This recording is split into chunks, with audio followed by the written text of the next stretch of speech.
nhưng mà em sẽ ăn trong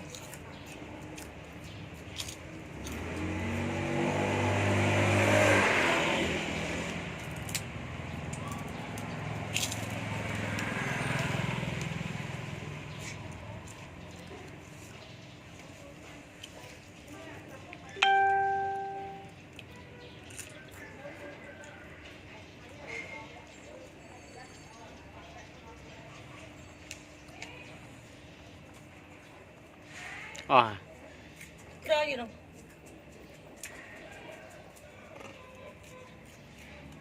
I keep it don't run away for this year the ulcer.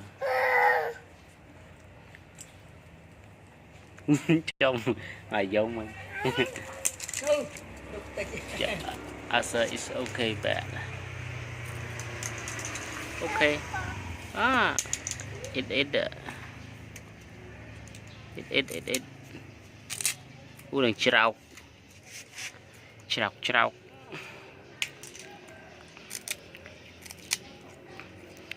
Your ulcer is better.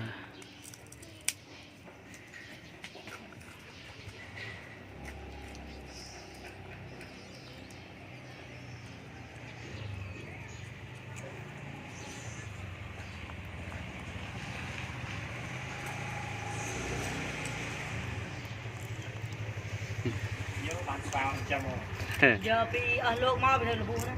Ô hay vậy nha, ao sao mấy anh cùng toàn thấy ao trong. Giờ làm mơ màu của anh cũng mà rừng chia phê cái ao kia đáy rồi. Hello.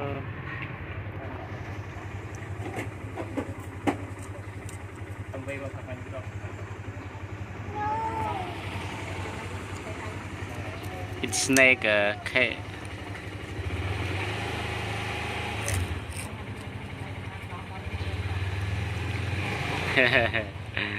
Why you looking camera, Mr.Lucky?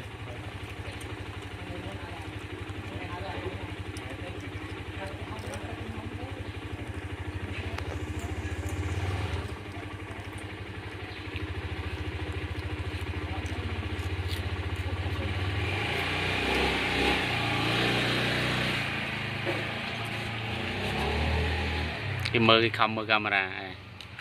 Cái việc chụp vợ số 3 tôi đạo đẹp không nè.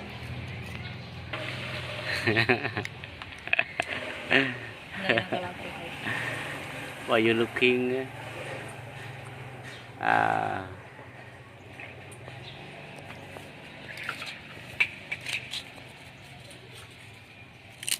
Like to eat snake. Này, đã cắt cái chân con mồm on đi nhảy.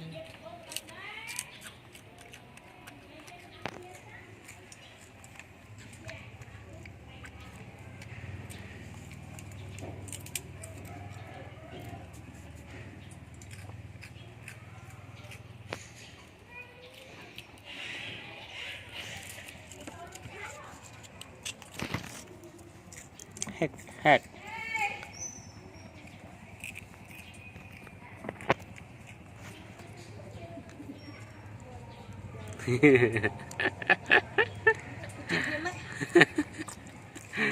Chồng mượn.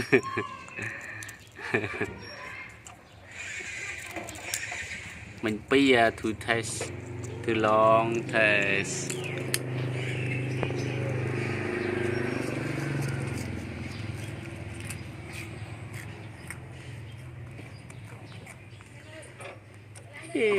Very.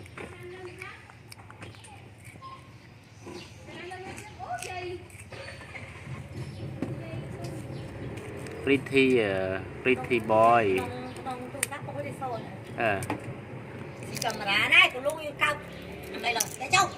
Pretty boy. Pretty Mr.Lucky now. Mr.Lucky pretty. Này cái gì lẹ tung co kìa.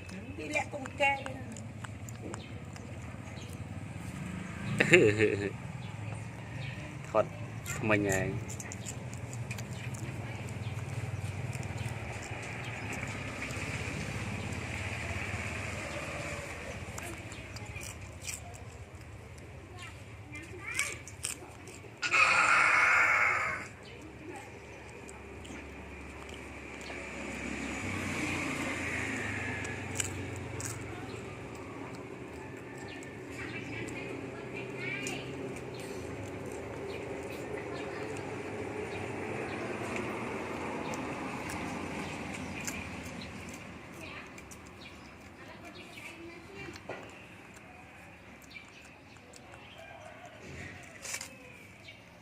nhầm nhầm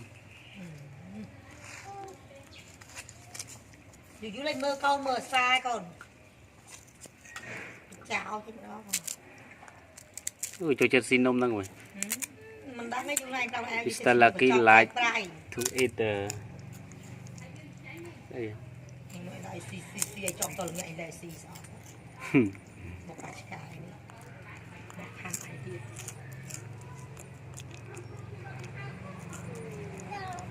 cái không camera lang xa rồi cái si camera pretty boy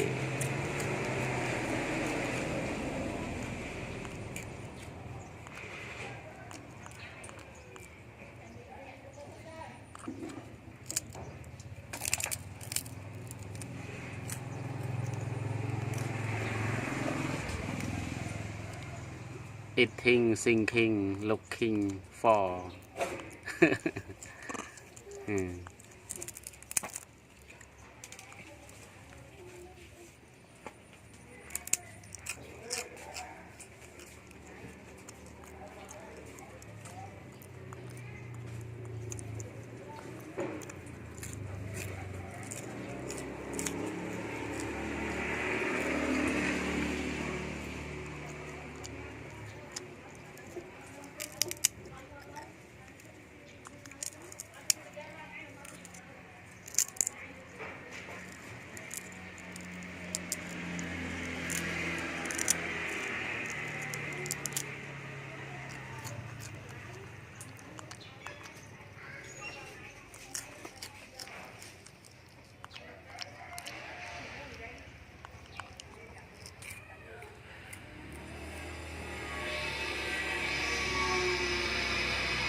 Mưa được bờ.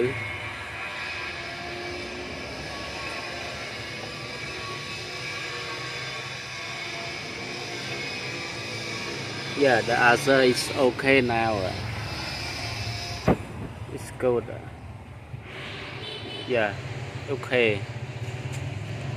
So I tear with the rope for keep it to this year and this is the ulcer for it.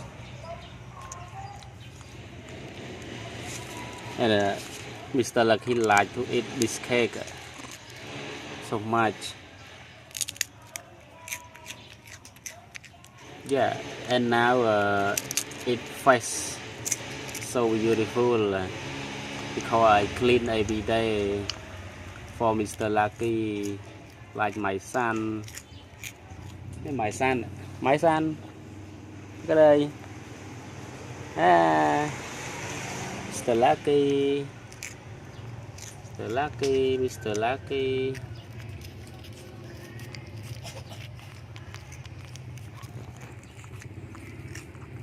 wow, clean nè.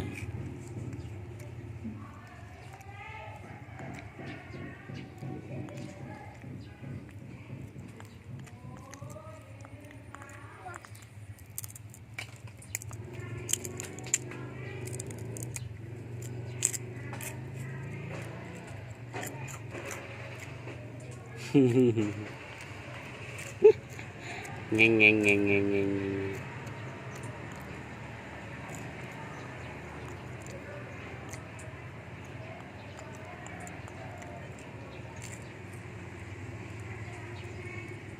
Cái nồng thiệt nồng cake này.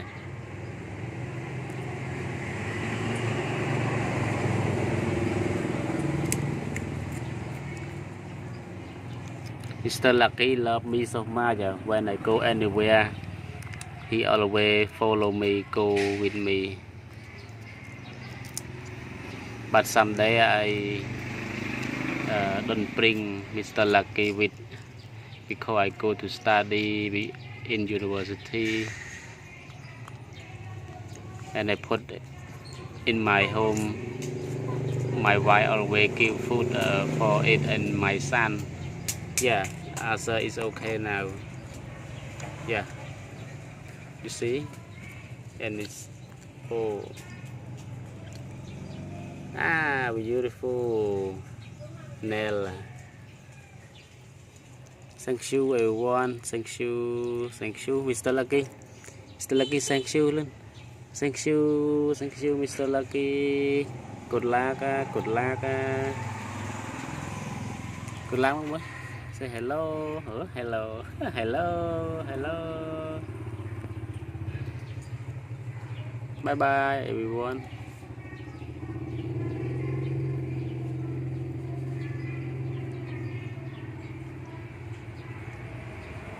Yeah.